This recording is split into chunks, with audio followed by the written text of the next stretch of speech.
Hi, welcome to the podcast that explores what virtual assistants want business owners to know when they start asking themselves the question, hey, do I need a VA? I'm Rachel Davila, and after 18 years as a virtual assistant going it alone, I experienced the steep learning curve from the other side of the VA client relationship when I hired my own assistant. Joining me on this podcast is a group of friends and colleagues who all have their own take on what busy entrepreneurs need to know to find, hire, and work with a virtual assistant, and mindfully answer the question, hey, do I need a VA? Let's get this episode started. Hey everyone, welcome back to Hey, Do I Need a VA, the podcast. We're on episode 7, Determining Your Budget. And with me is Sydney Hubbard, Bree BV, and Leanne Uremli, my trusty co-hosts with this wonderful podcast, which we've been getting great reviews on. And if you have been listening and would like to leave us a review, you can send us an email, or we'd love it if you would populate it on your platform review system. But let's get started. So when it comes to your budget, I always tell clients, let your budget guide you, but don't let it rule you. There should be lots of wiggle room in determining how much you can spend, how many hours that looks like, and what kind of VA you can utilize that pool of money for. So when considering working with someone, it's important to figure out how much money you can comfortably spend a month. And then determine, based on your handoff list and the tasks that you're looking for, what kind of VA that is.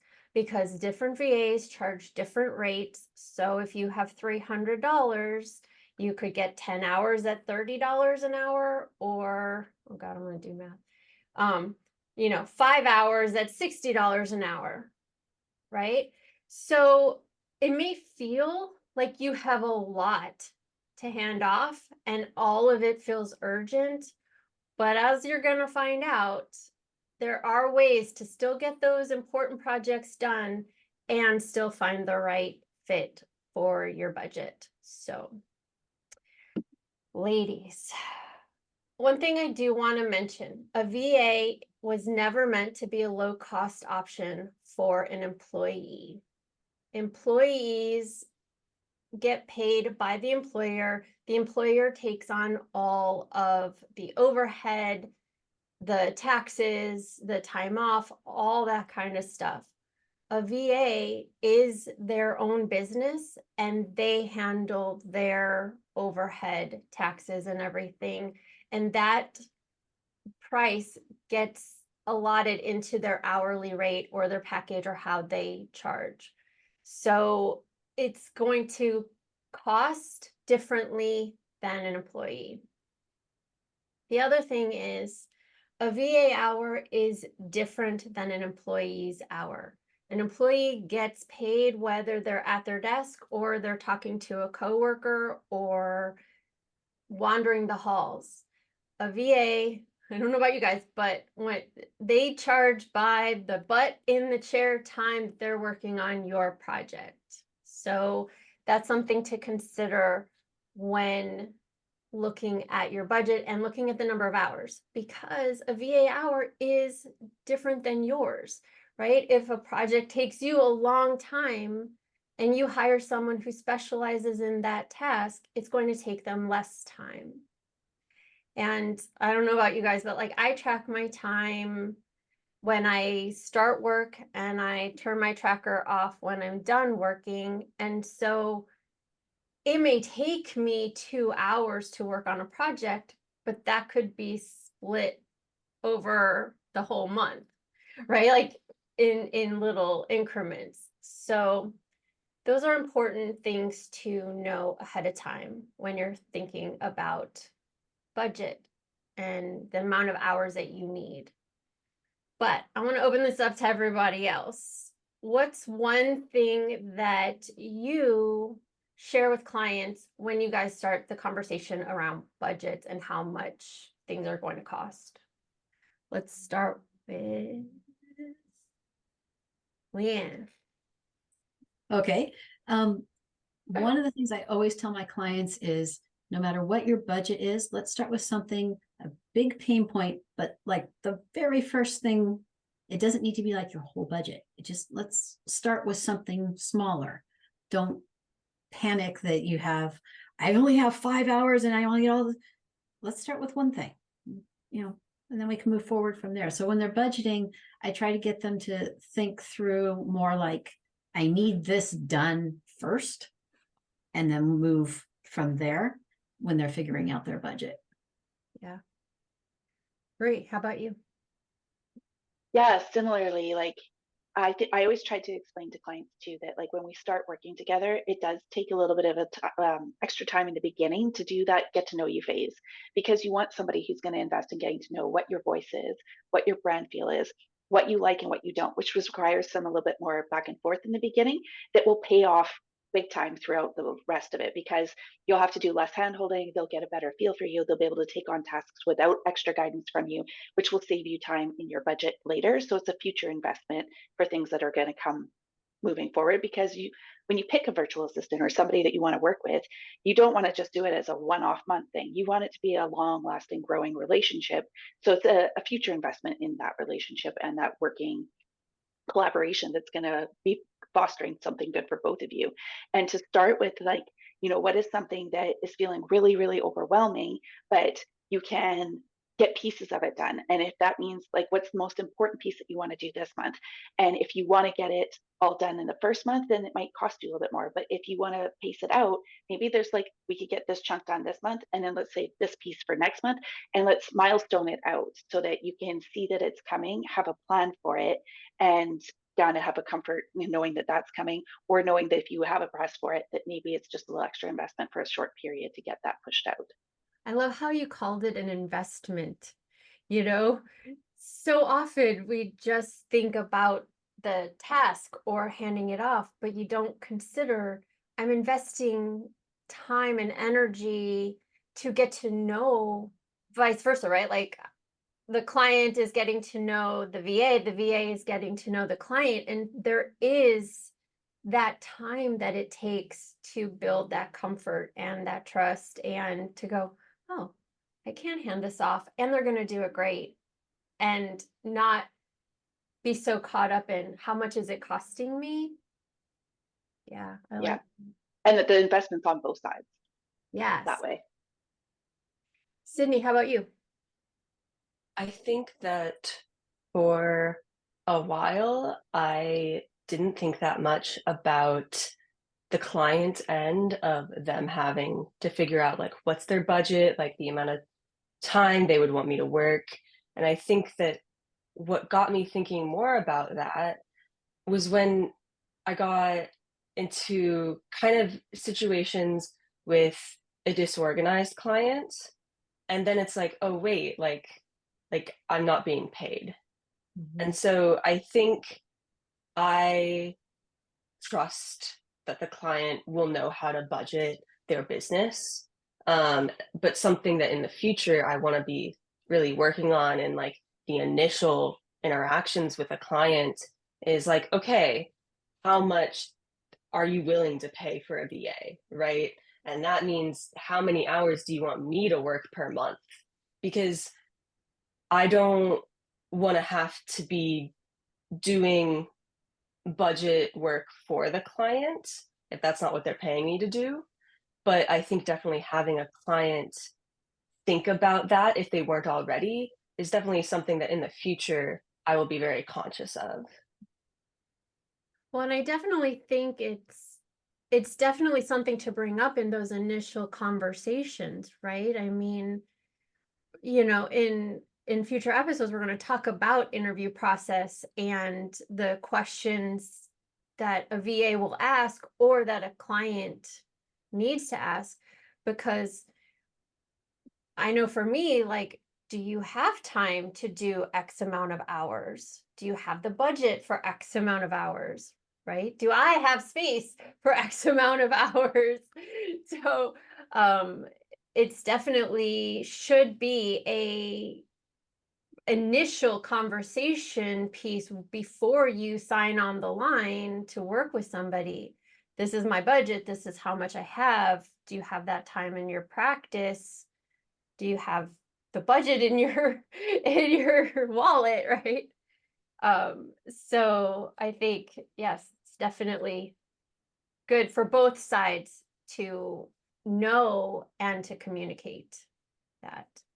The different ways VAs charge can be that can come into play with how a client's budget can be best used or what clients look for.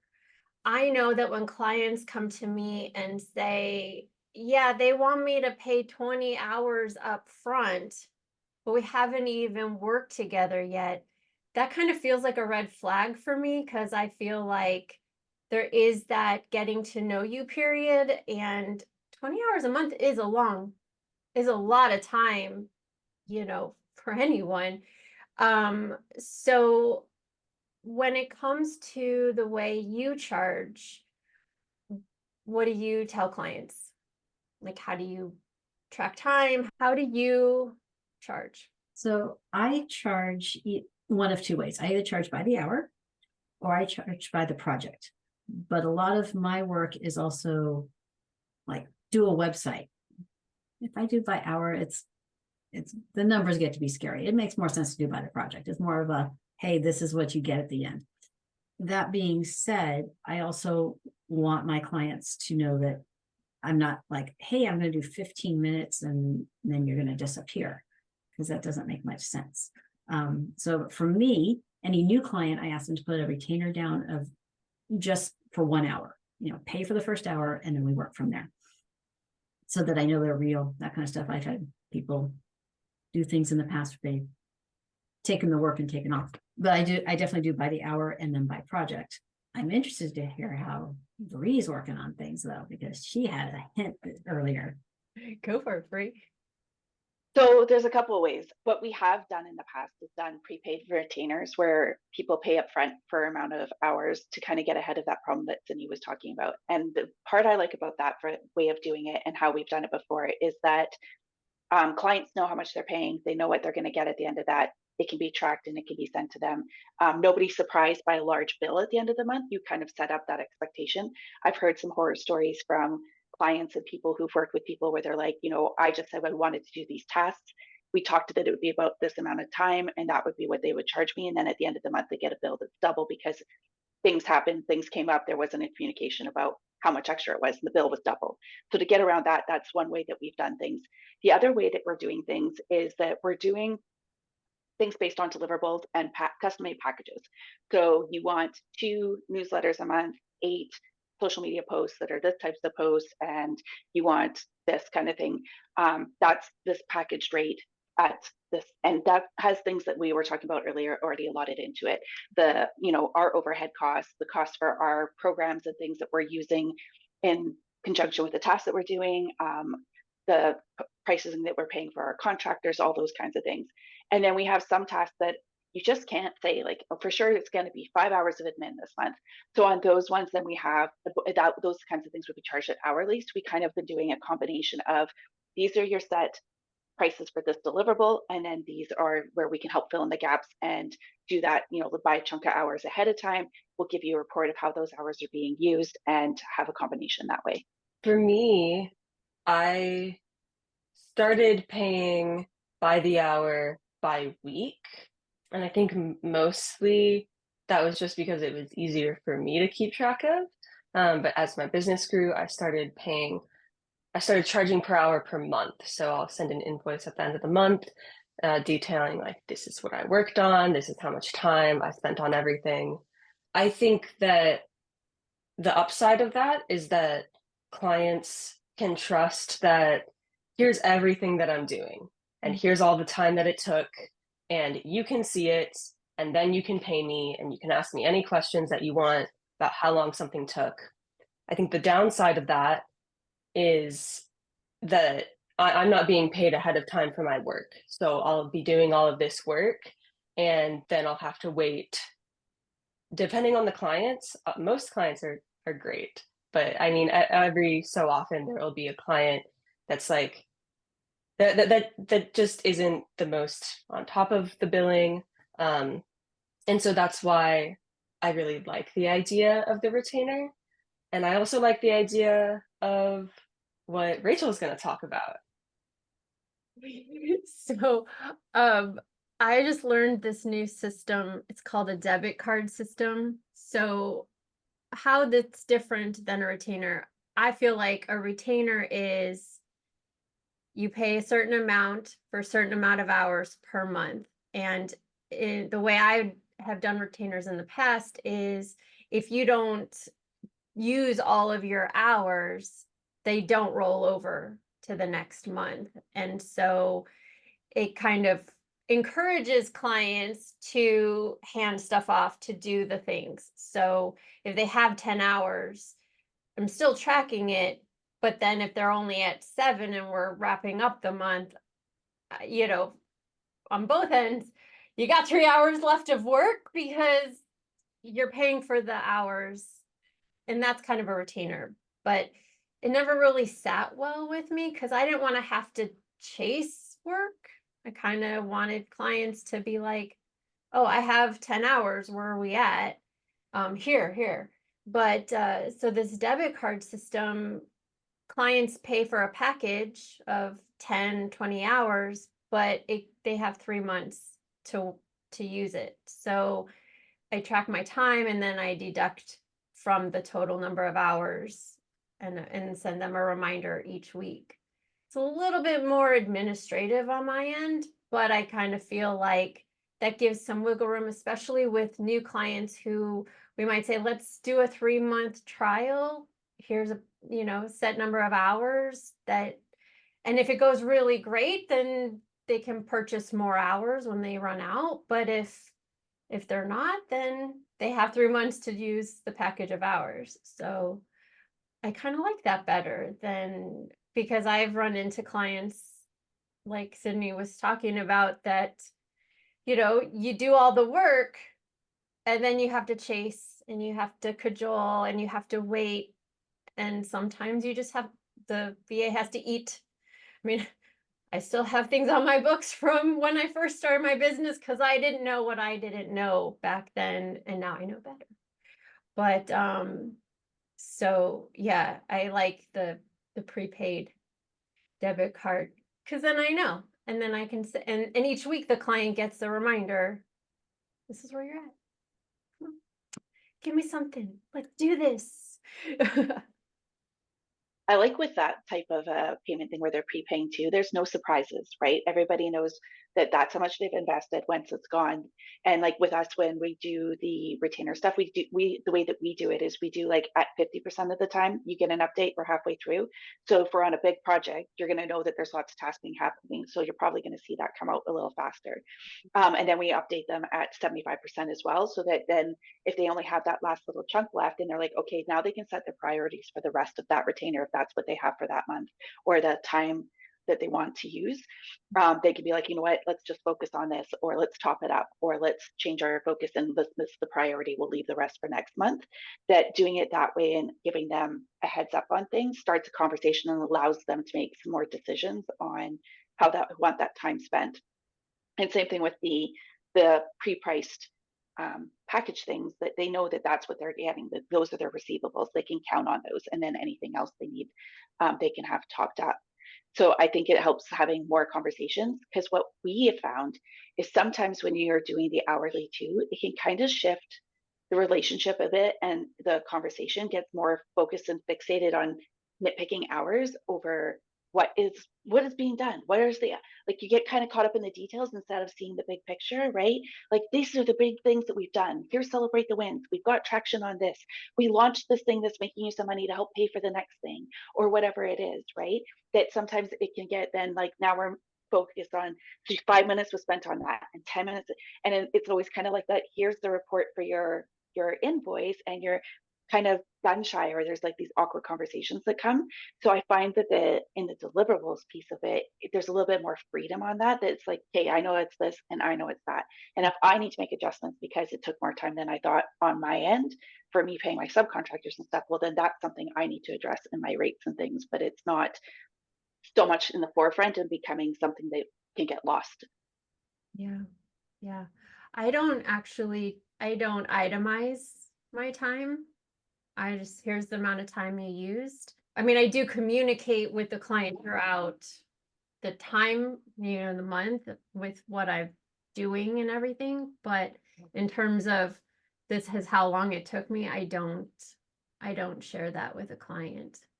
Do you, Leanne? Yeah, I do an itemized bill, Okay. but it's kind of a hybrid.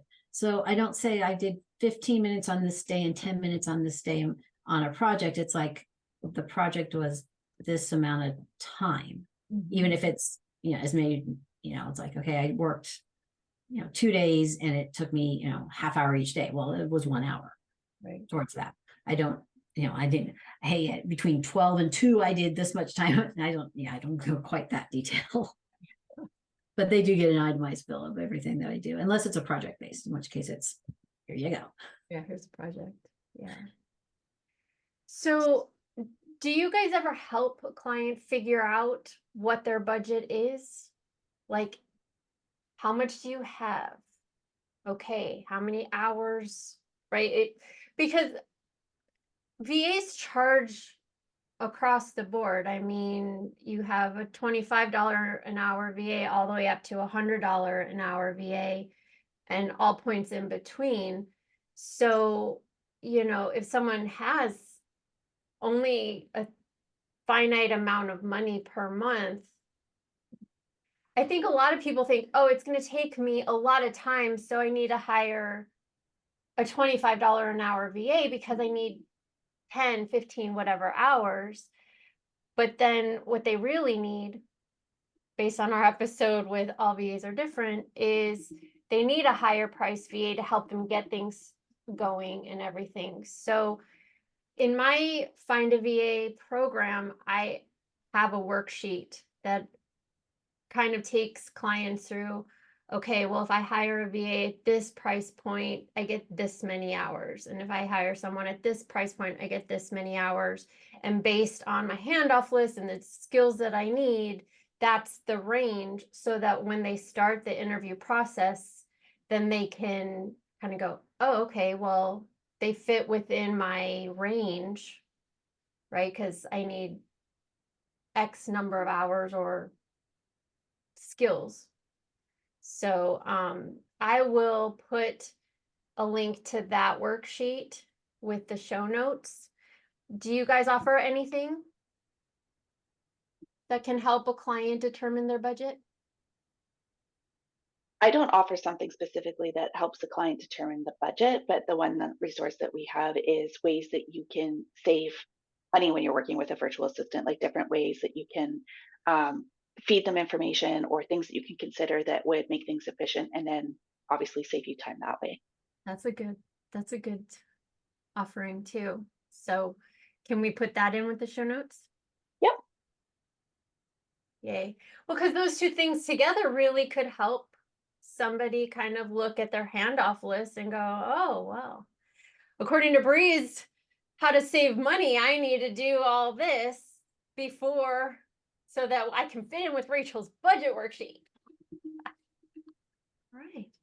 Well, thank you for joining us today on this episode of Hey, Do I Need a VA, the podcast.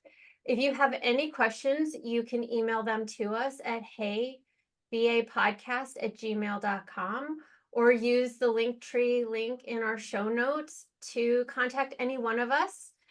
And we look forward to seeing you on the next episode. Thank you for joining us on this episode of Hey, Do I Need a VA, the podcast. If you found this episode helpful, please leave a like, comment, or review. And feel free to join our Facebook group, Find, Hire, and Work with a VA, for more tips and tools. If you have any questions, please email them to heyvapodcast@gmail.com. We'll see you next time.